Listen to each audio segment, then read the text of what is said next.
Hello, good morning to you all. Today in this video, I'll show you how you can make Google Messages app as the default app.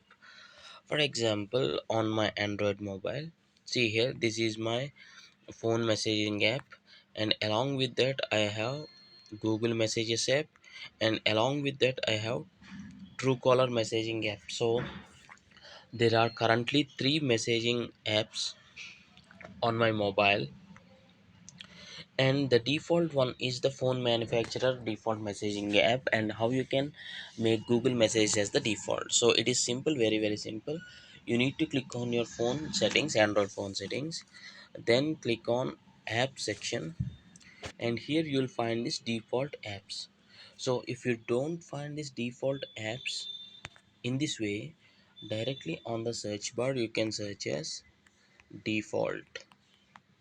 So default, you'll get this option default apps. In either way you can go to the settings, so apps, default apps, and find SMS.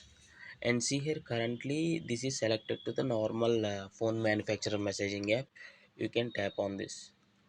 So when you tap on this, when you receive any text message from now on, it will be shown using Google Message app. So yeah, I hope you like this tutorial. If you like this, please do hit a like for this video, and thanks for watching. Have a nice day.